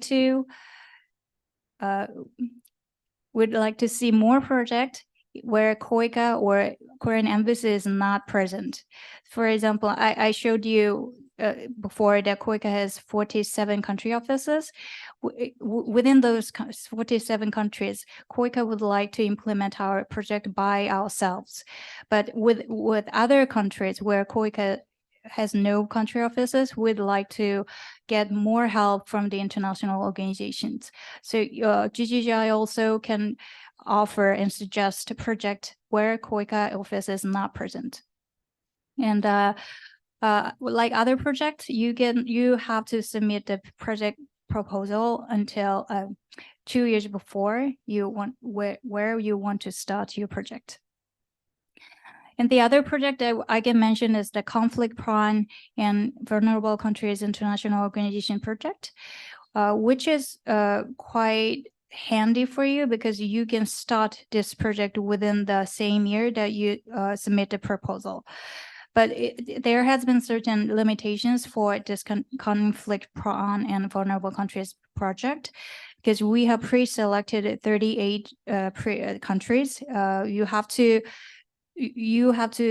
develop the country within those countries, and the project size is under 4 million USD, which is quite small compared to KOICA's normal project, which goes around $10 million. So also for this project, you have to consult with the KOICA country office and submit a PCP early in the same year. So about the KOICA GGI cooperation, we have an MOU between the institutions, and we have renewed our MOU in 2021. And the analyzing strategic opportunities for Korean ODA project has been added to our MOU in 2021. And high-level meetings are quite common between the two organizations. We met Frank here last month, and that has been very helpful for us to move forward. So right now, KOICA has 11 projects with GGGI in many parts of the world, Uzbekistan, Nepal, and in Africa also. So as you might notice, we have been starting our project type cooperation in 2019 in Laos and where else? Philippines. So as you see, for example, if you look at the project number 5 in Laos PDR, when we first start the project budget was 6.5 million. And after that, we have launched the second phase project in the same area, which is project number 4. It has it has the budget of $10.5 million, which is quite significant. So, for example, we figured that our project was successful, so that's why we launched our second project, and we have high hopes for this. And I'll mention it later because it is linked to our GCF project, and within this project we have developed a GCF concept note, and we're willing to go forward with this area in this country. And the other project that I have here is about to be start next year. We have two projects that is on the pipeline, waiting for the Korean government's approval. And after that, we have received GGGI's proposal for year 2025, and the project commission is undergoing right now as I speak. The headquarters is doing some assessment right now. I might have to mention the KOICA's overall green ODA because you know, KOICA and Korean government has Green New Deal ODA strategy, which stipulates to enlarge the Korean share of green ODA to the minimum average of OECD DAC countries, which will be, I think it will reach about 40% in 2025. So we are aggressively enlarging our portion of green ODA. So right now, KOICA in 2022, KOICA's green ODA portion was around 30%. And among those 30%, 30% was for the mitigation and 70% for the adaptation. So you might notice that the adaptation part of KOICA's green ODA is quite high. That's because we have experiences in the adaptation for mainly in agriculture and water management. And for the mitigation, we don't really have the expertise there because no one is familiar in the mitigation. And I know that Korea has some strong points in the industrial area, so we can expand our domestic expertise to international area. But we're just new to those areas, so we are hoping to develop more project and mitigation along with adaptation project. And I mentioned this because it's very hard to find Korean experts in climate ODA field. So the expertise that GGGI have in headquarters and also in the country offices is very valuable to us. I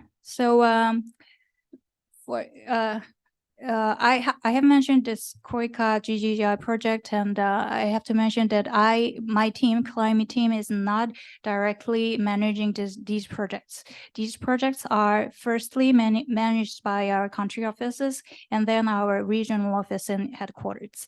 What I do in my climate team is to develop the green ODA projects and give guidance to our country office, and when there are some committees and technical group, etc., our team goes in and give technical advices to projects and country offices. But this project that I'm about to mention is handled by my department directly. So in 2020, we have launched this project preparation support. So this is in Cambodia and Myanmar. And that was for GCF readiness program that GGGI was undertaking, and KOICA has topped up some amount of money to deepen the knowledge in this area.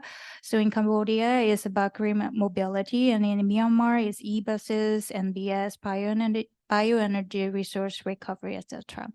So we have research in this field. And later in 2022, we have this research project about green ODA flagship project development for 3 countries. In Fiji, we selected green mobility, and in Mongolia, green public procurement, and in Peru, agroforestry and greenpreneurship. So it was to analyze the strength of Korean enterprises and institutions, and we compared that to the needs of recipient countries, and we matched them, and we came up with these sectors. So in the future, we might consider to invest in these areas. And I have to mention that KOICA has a GCF accredited entity.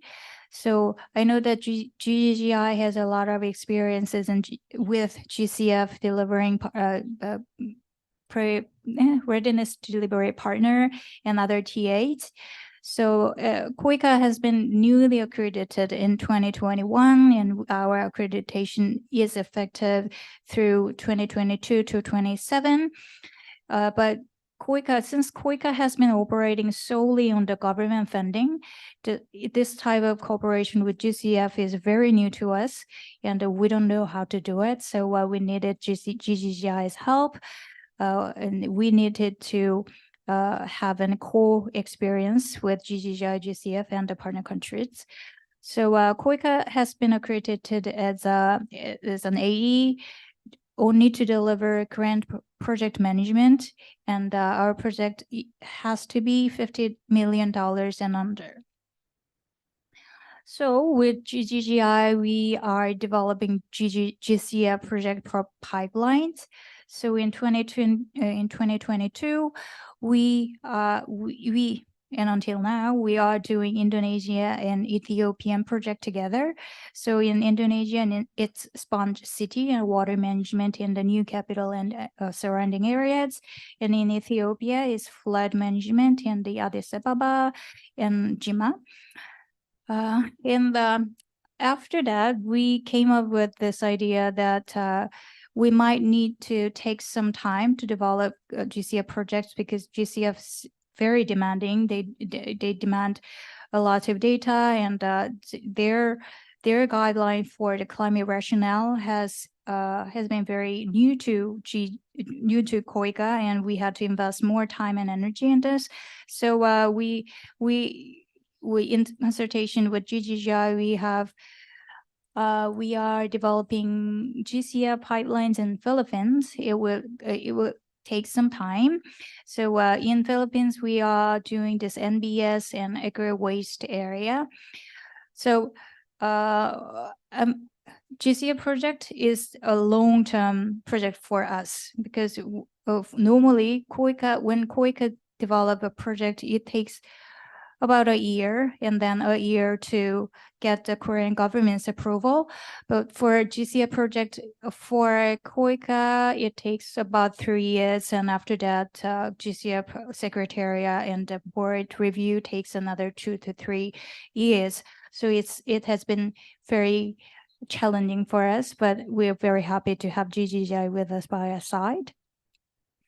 And like I mentioned before, we have Laos waste management project. We have concept note there, and we're trying to develop some details in this field as well. So we have been collaborating with GGGI, and there are 11 projects undergoing, and other like 5 more projects in the development phase. So I asked my country officers about their opinion about GGGI collaboration, and I want to deliver the message to the GGGI headquarters maybe today. So the first category was that in the project development stage, it's normally it's done solely by GGGI country office. When we're trying to develop a new project with GGGI office, there's often no person with expertise in that specific area. So we have some difficulties in developing new project.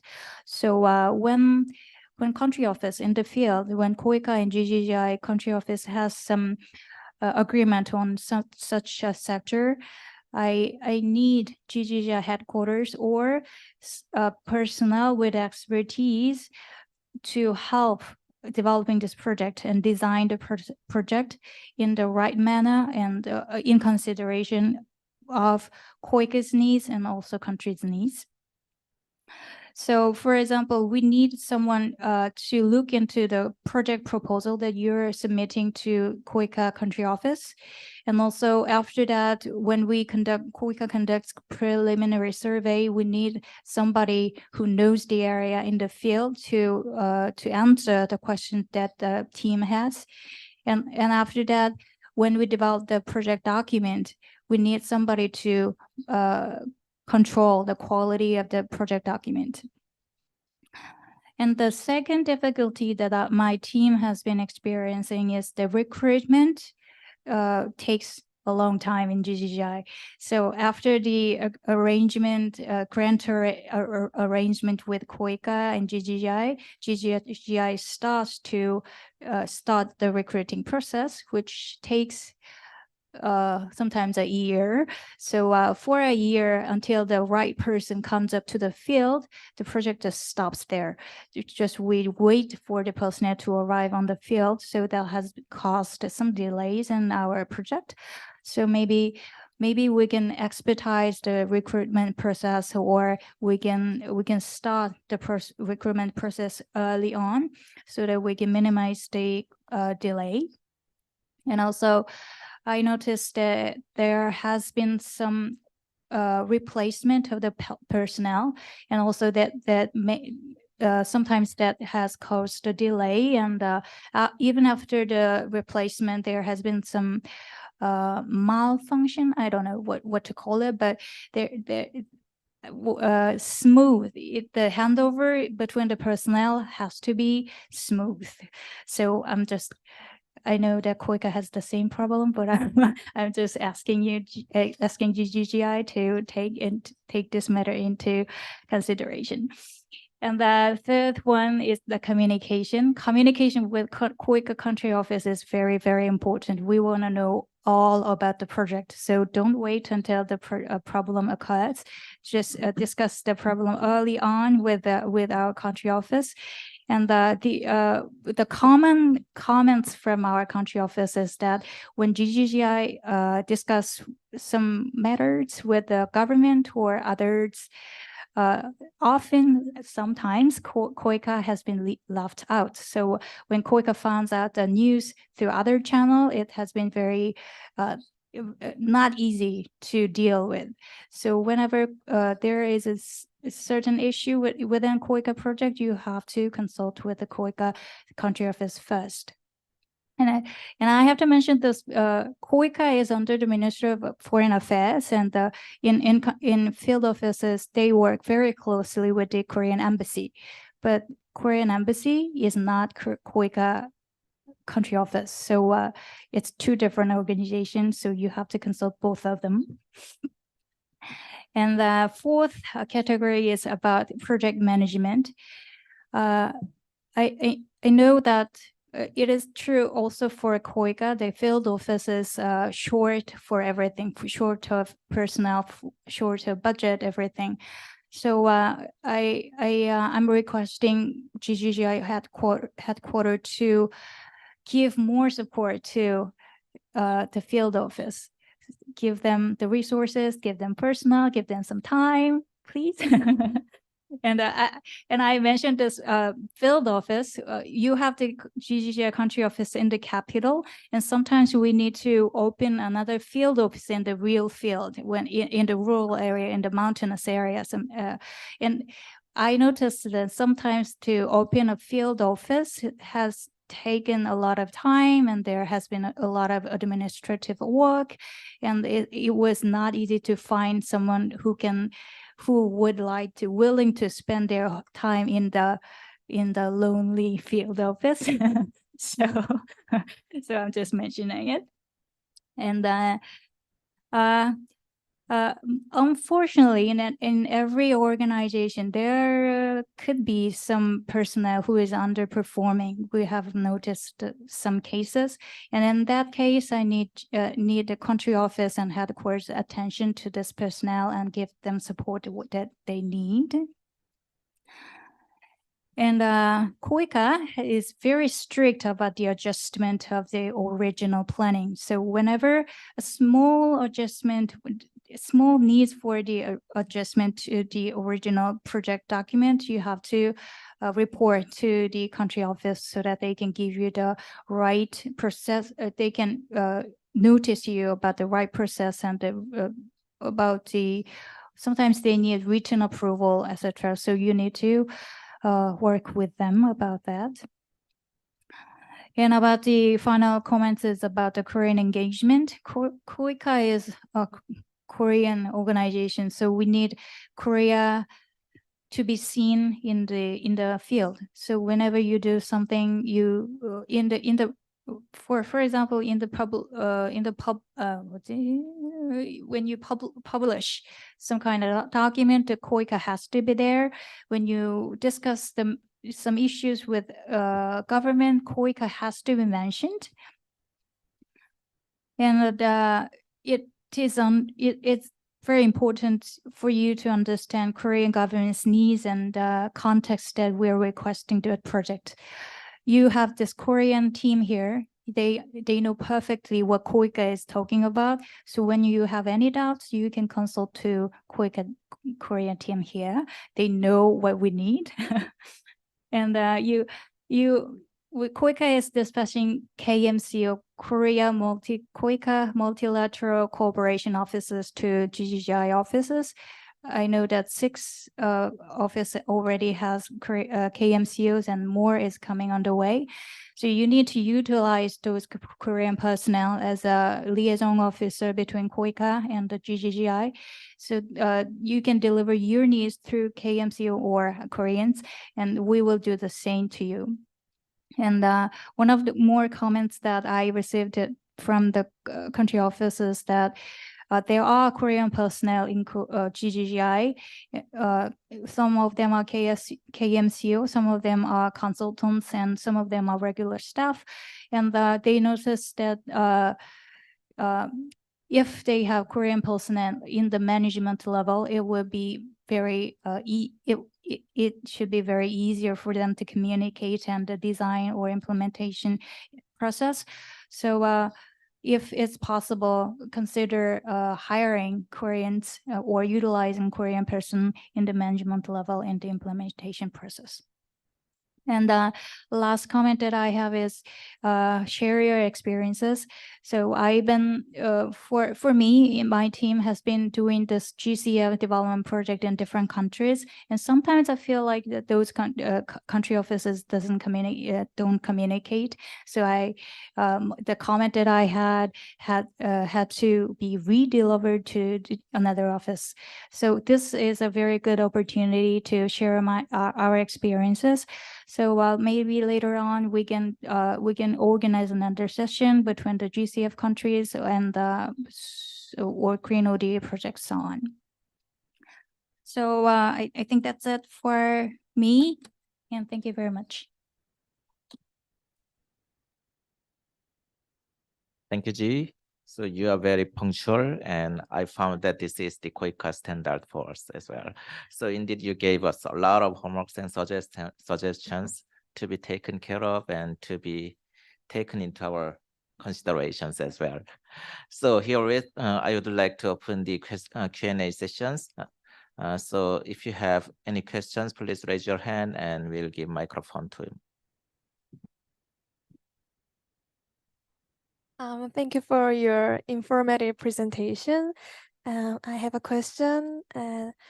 ODA aims to help developing countries, and I think Korea will also have indirect benefits in various aspects through ODA projects. So what positive impact do you think ODA will have on the Korean government in long-term aspect?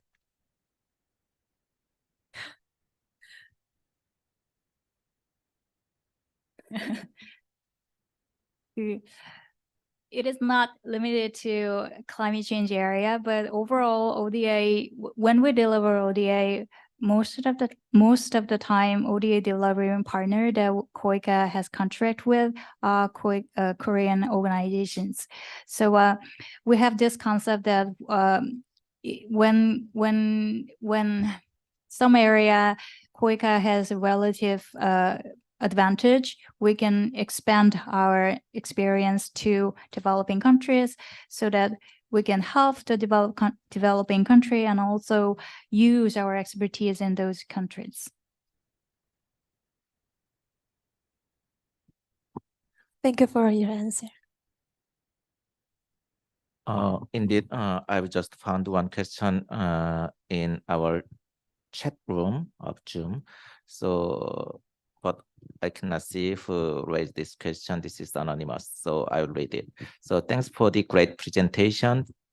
It seems that your projects mostly focus on agricultural productivity and value chain. What is your view on the response to climate change? So maybe it was made in our previous sessions. I'm not so sure. It is true that we have lots of projects in agriculture in the overall Korean ODA. That's because KOICA has many experiences in agriculture, and in developing countries, their primary industry is the agriculture. So there are many needs from the countries. Okay, so I'd like to have, yes. 안녕하세요. 우선 발표 잘 들었고요. 많은 서제스션 주셨는데 이제 코이카가 공공기관인 만큼 정부 예산이나 계획, 내부 관련된 전략에 따라서 프로젝트에서 도출하고 싶은 결과 지표가 GGGI랑 상충되는 부분이 있을 수도 있다고 짐작이 되는데 혹시 관련해서 겪으신 경험이나 혹시 관련해서 또 서제스션 해주실 수 있는 부분 있는지 여쭤보고 싶습니다.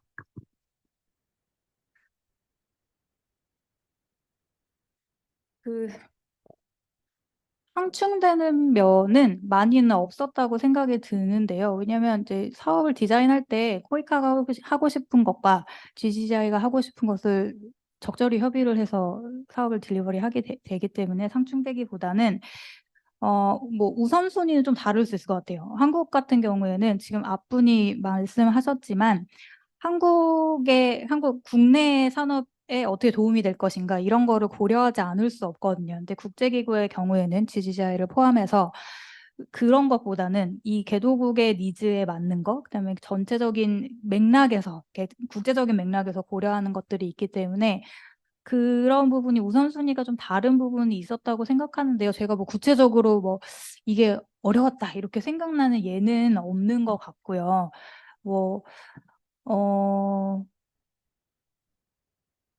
네, 거기까지 드려야 될 것 같아요. 네, 감사합니다.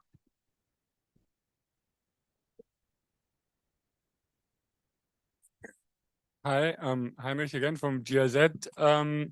One question, you mentioned a bit on sectoral areas, but could you elaborate a bit more on which sectors KOICA can work or is comfortable to work and where you feel like that's not necessarily your area of work, in particular, also on adaptation related issues? Thank you. Well, we don't limit our working field, and our project and cooperation starts with the recipient government's request. So whenever there is need, we can work on it. But like I mentioned, when we deliver our ODA project, most of our partners are Korean entities. So there has to be some Korean entities who are eligible for this ODA and who are willing to express their work in the developing countries.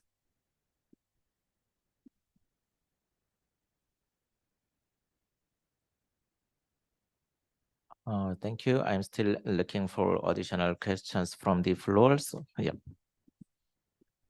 Sorry, one additional question. When you do country programming, for example, to what extent are you again coordinating between different donors in the engagement with the countries, or trying to align also with the support from other countries, in our case, Germany, for example?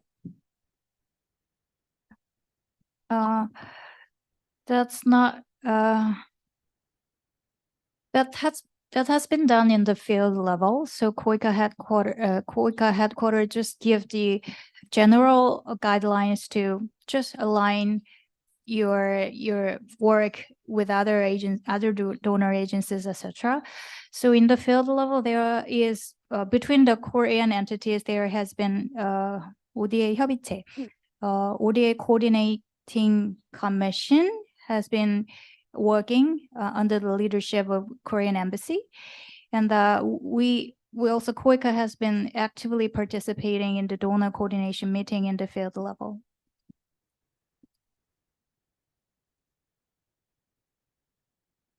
Indeed, Jihi gave a lot of homeworks to us for our consideration. So you know that COICA as the biggest contributor to GGI, GGI also has a long history or a long kind of experiences of working with COICA. So maybe we can give so our own homeworks to COICA. So based on our experiences, so I invite our colleagues to think about it. And while thinking about that, so I would like to give my personal questions to Jihi. So indeed, Jihi worked more than 2 years in the Climate Change Bureau, and Jihi. So I guess Jihi has a lot of experiences of working with international organizations, not only with GGI and about others with others, UNDP and UNEP and other organizations. So quite foolish questions from mine, but so which organization is the most convenient to work with? And so what kind of challenges do you have, personally do you have in working with GGI?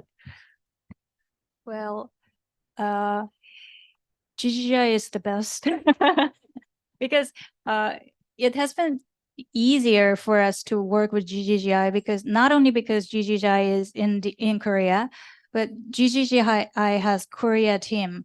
So whenever we have something, I can just mention it to Hak-seok, Ryu, or Filgun.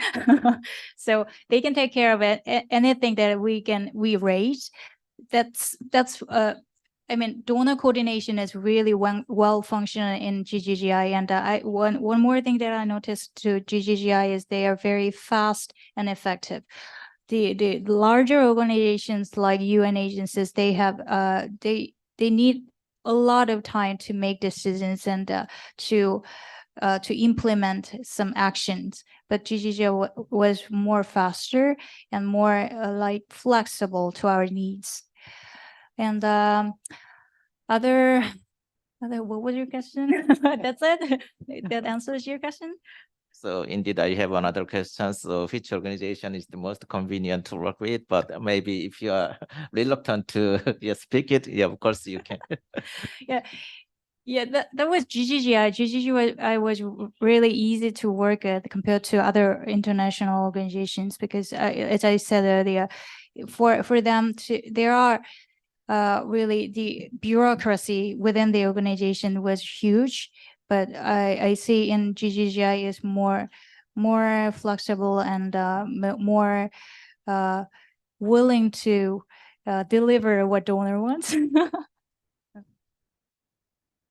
Thank you, Jihi. So now I am expecting to have our own homeworks to COICA from the floor. So if you have any suggestions to COICA based on your experiences or some difficulties you actually felt in the field, please let me know, and feel free to give your questions to Jihi.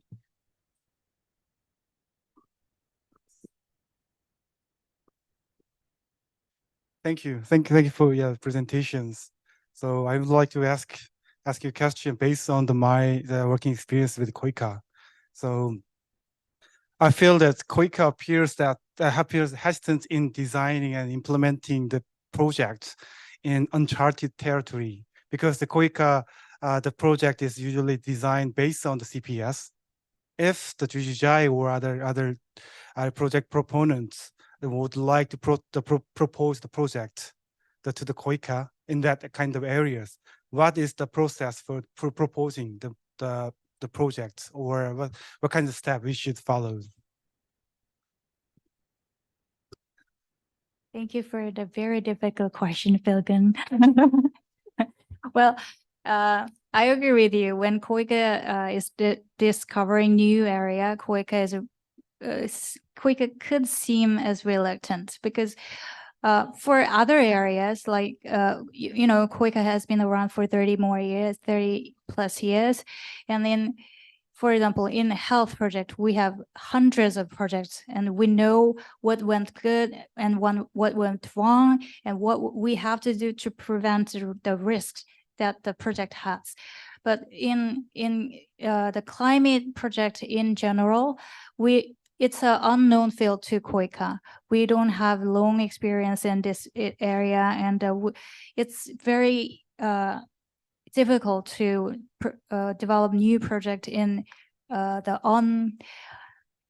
unknown territory. But to answer your question literally, there is no different procedure to suggest KOICA a new field. You just have to consult with the KOICA country office and discuss with them. And if you do that, the KOICA country office will ask my team about that, the feasibility of the new project, because they don't know, and they need some kind of technical assistance from the headquarters. And then KOICA, my team, KOICA climate team in headquarters I'm willing to say we're very risk-taking team. We want to do some new things. GCF is a very new thing, and we're doing it. And a few years ago, the renewable energy and everything was so new, and we're willing to do it, and we're willing to take the risks.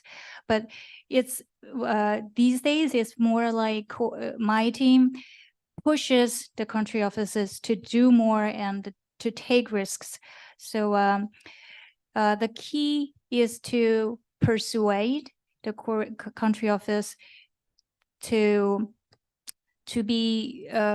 feel more comfortable with the concept that you have. But to do that, you have to present more evidence that it will work and the risk can be controlled.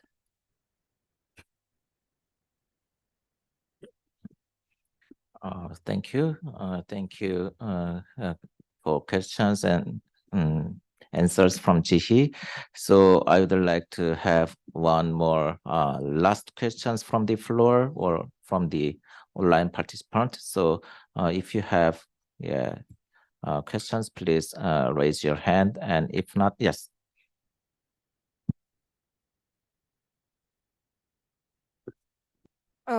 Thank you for your it was great, and it was helpful to understand the KOICA. And I have a question. And earlier in the beginning of your presentation, you said that only KOICA's budget for ODA was included, while other organizations' budget was decreased. Do you find any specific reasons or factors of that? Thank you. For next year's budget only, it was because of the humanitarian aid. This current government's emphasized the humanitarian aid all over the world. This year, we have experienced many natural disasters around the world, so our government decided to increase humanitarian aid. Thank you.